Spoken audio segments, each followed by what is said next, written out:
Hi everybody, I'm Charlie from Drift Adventure, and this is a Get My Drift video about the kit and clothing that you're going to need to head up to the far north for the Arctic Challenge next year. A lot of people have been asking questions about what to bring, do they have the right kit, how much money they need to spend, and I hope this little video will show you what you need to bring and how to adapt everyday clothing that you've got at home and some essential equipment that you need to just go and investigate before coming up. So I hope this is helpful. I'm going to break the video into two sections. First of all, we're going to talk about the clothing, and then we're going to talk about equipment. So first thing that you should have received when you read through your trip notes is a equipment list, which is contained within them. So have a read through that first. See what you've got, and ask friends and ask family whether they've got any items that you can borrow so that you don't need to make them as a one-off purchase. So when you get up to the Arctic, you'll be collected and we'll whisk you off to what's called Musher's Lodge. And the very first thing that we will do is issue you with some pretty robust Arctic clothing. So that's going to comprise 4 items. The first is an Arctic onesie, as I call it, which is basically like a very, very thick boiler suit, which is what you'll wear for the sledging activities. And if it gets really, really cold, you'll be wearing it pretty much most of the time. Second thing you'll be given is a pair of Arctic boots. If I can show you these are effectively Arctic boots. They'll be similar to this. The reason they're made or called Arctic boots is because they've got a very, very thick rubber sole, and that thick rubber sole stops the cold permeating up through your feet. So the bigger the sole, the better it is for warmth up there. Third thing you'll be given is a pair of Arctic mittens. Mittens are better than gloves because they keep the fingers together, and the warmth generated from the fingers actually keeps your hands warmer, so actually better than gloves. So you get issued with a pair of those. And then the fourth item you'll be given is a big Arctic hat, which has ear ear flaps on it, usually fur-lined, not real, I hasten to add, and that'll keep your head warm. But we're going to be supplementing this with your own kit as well for maximum warmth. Going through the rest of everything, what you need to wear on your feet on an everyday basis through when you're not doing the activities is a pair of hiking boots or Timberlands, something of that equivalent. The key being that it has an ankle support that goes above your ankle, which basically stops snow going into it and getting your feet wet. So when you're coming off the plane, when you're going around camp, going down to the saunas, the fire lighting element of the challenge, you'll be wearing these most of the time. The main boots are for the sledging activities and for the Nordic skiing if it gets really bitterly cold. Don't wear trainers because snow will just get in through the sides of them. So just bear that in mind. This is hopefully a bit of kit that's worthwhile investing in all the time. Now, these are pretty robust ones. You can pick up a half decent pair of hiking boots for sort of 40 or 50 euros, and most retailers will sell them. But if you're going to hike a lot, get a good pair. If you want to make these even warmer, there are things called felt liners that can go inside them. They just, again, add a little bit of an extra layer of warmth to your feet, and the feet are pretty important. Your extremities are the areas that will get cold. So hands, feet, noses, ears, those sorts of things need the most protection. So if you can buy a pair of felt liners, worth investing in a pair. Socks, equally important. I always wear wool socks. They are incredibly warm. You'll be able to wear a pair of socks for 2 or 3 days. They don't smell, ironically. Natural product, and make sure they're long. They should go up to at least sort of your calf area, but they don't need to be that thick. But a couple of pairs of those is pretty essential. When we come indoors from the activities, we change into hut slippers. Sounds very technical. Basically, it's a pair of slippers. Pair of slippers, you can use Crocs, possibly flip-flops, although with socks on them, it's a little bit difficult to obviously get your big toe through the rubber end bit of a flip-flop. But yeah, bring a pair of slippers along. What we basically do is we leave our wet, snowy boots outside, change into our hut slippers, and then keeps the floors of the huts all dry. Otherwise we've got a pool of water everywhere and everybody's getting soaking wet. Clothing, all about the layers. So the first thing I have next to my skin is a set of thermals. So a long sleeve thermal top. Merino wool is the best fabric to use on that. It really will keep you very warm, and then if you have that, you don't need to have so many layers on over that, because that'll work an absolute treat. So a long sleeve thermal top and a long legged pair of thermal trousers. That's your very first layer. And then it's really just about adding from that point onwards. I use a mixture of things. I have little wicking tops and fleeces, which have got various degrees of strength and warmth in them. And I'll just take those on and off depending upon how hard I'm working. But if you don't have any of these items, you can also use a polo neck or a thick jumper. Round necked obviously a little bit better, but it's just it'll keep the wind out and keep your neck warm. So do feel free to bring along a cashmere top or a wool jumper. That'll be completely sufficient for substituting from fleeces. On your lower section, you can also use a pair of running lycra leggings. And if you're so inclined as well, you can wear tights, thick denier tights. They work just as well as lycra leggings. They add a little bit of warmth. But this is a pretty key bit of kit, which is a pair of trekking trousers. They're stretchy. They do have a little bit of warmth in them. They're pretty durable. And I haven't really found a better substitute for a pair of trekking trousers. You could use or get away with jogging bottoms. But these are pretty indestructible, and because of what they're made from as well, they also keep the wind out as well, especially if you're Nordic skiing, so they keep the legs a little bit warmer. And last but not least, the down jacket. So this is a very key bit of kit. Down jacket, feather down, or you can get a microfiber jacket, which will be equally efficient these days. They've got some great technology, but basically just a very warm jacket that will become your everyday go-to item. You'll use it coming off the plane, you'll use it in between activities, within camp. It'll pack down small inside your day pack. You'll put it on when you finish Nordic skiing to keep you warm, stop the body cooling down.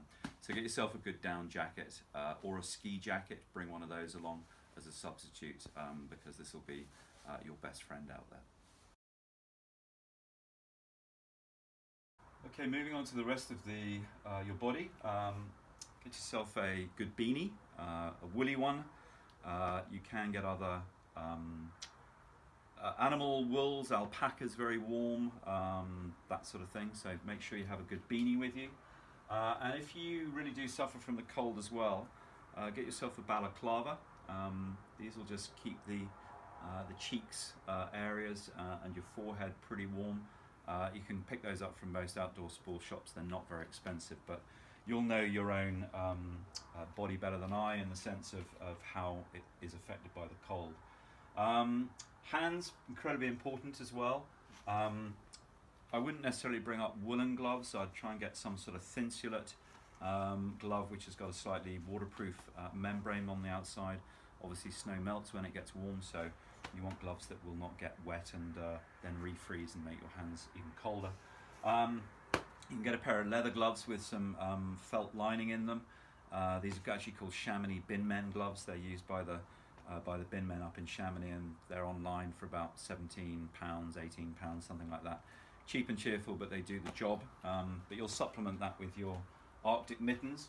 And then if you really do suffer from the cold, your extremities, little pair of silk liner gloves. Just go inside your main gloves, and if you are taking your gloves off to take photographs or get into your backpack, these will just give you a little layer of protection if it's extremely cold, and by that I'm talking sort of down into the -20s or so. Moving on to other items, a buff. I've specifically mentioned a brand name in the trip notes. A buff is basically just a rolled up fabric tube that can fit over your head and can act as a additional mask or balaclava. So that can basically just sits around your neck, keeps your neck warm.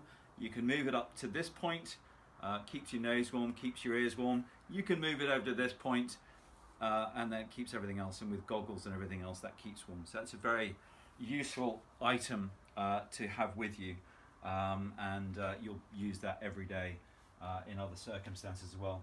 If you don't have one of those, you can bring along a sarong or a scarf. Again, we can wrap it round necks, heads. That will do the same thing, and that can also be used as a travel towel potentially, and saves you going out and buying a specific travel towel.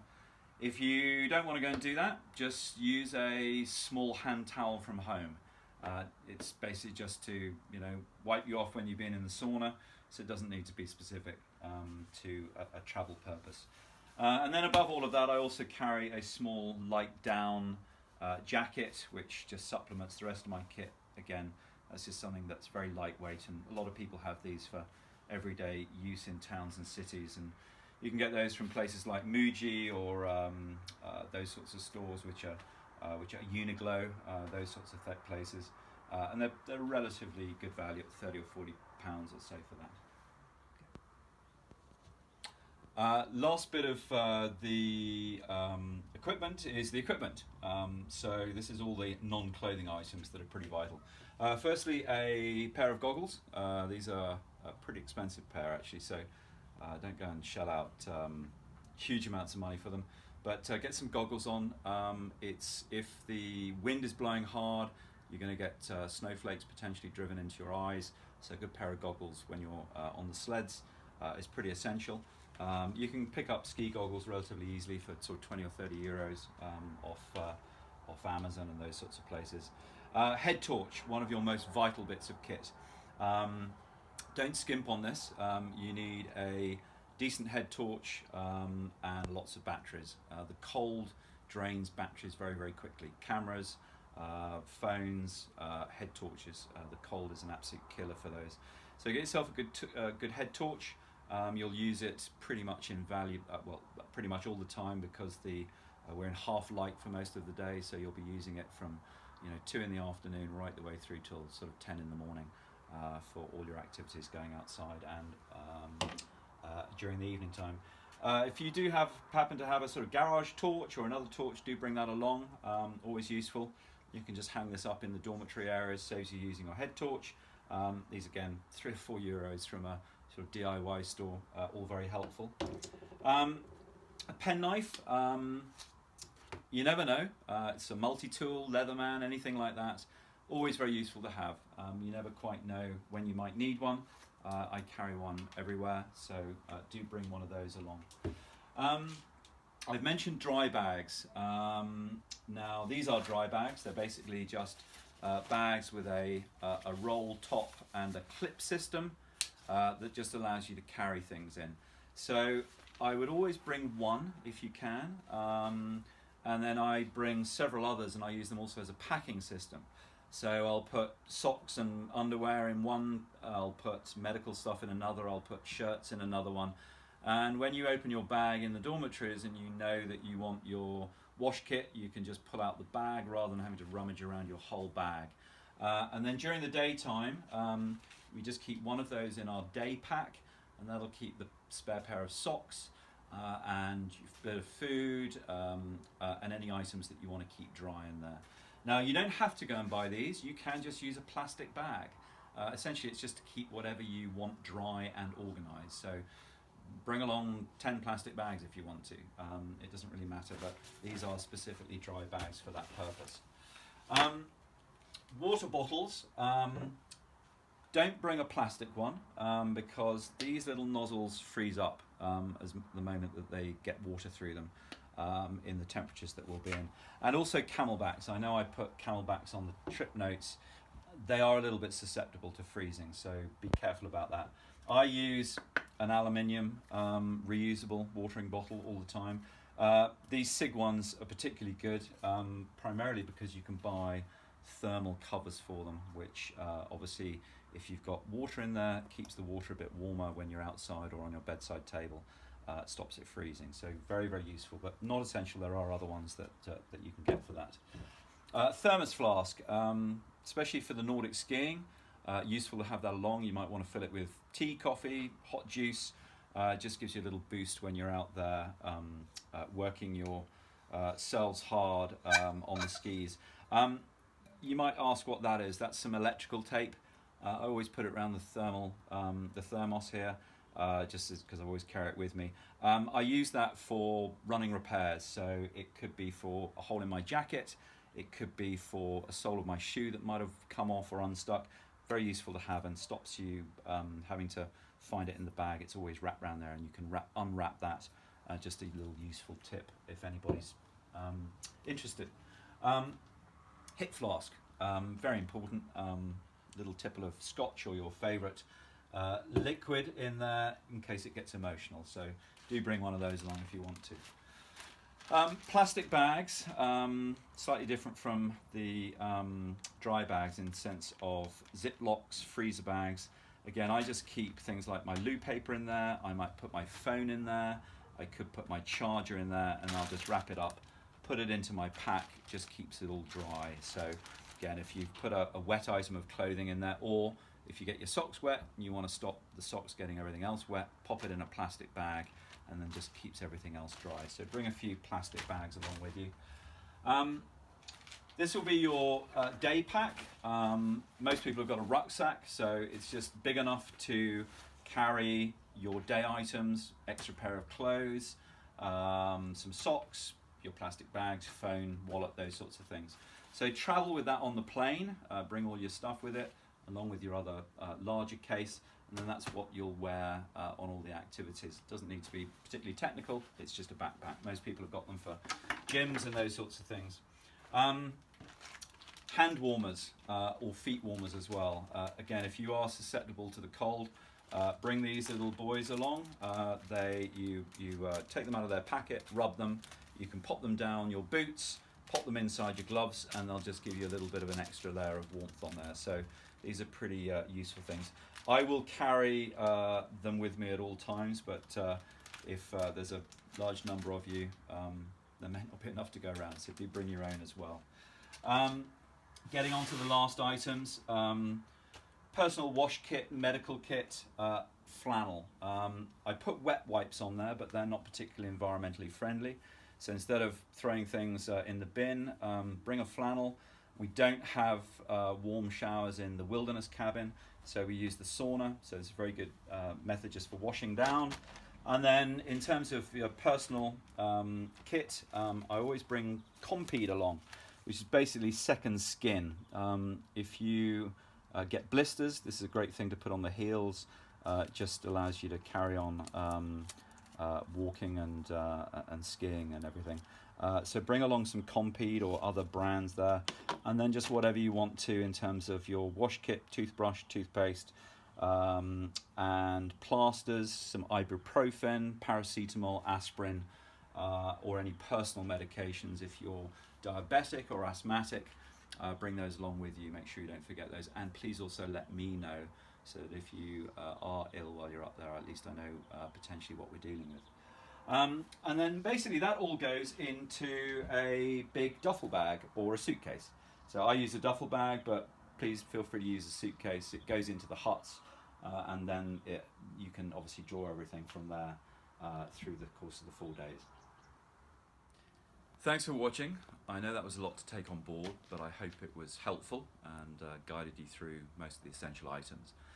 As I said earlier, use your common sense on adapting everyday items for use up there, and speak to friends and family about borrowing things from them, save you having to go out and buy things that might just be a one-off purchase.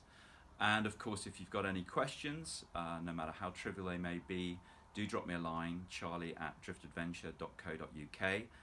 No matter how trivial it might seem, it's very important to you. So feel free to drop me a question about anything I've covered today. And lastly, thanks very much for registering for the challenge, and I'm looking forward to seeing everybody up in the far north next January.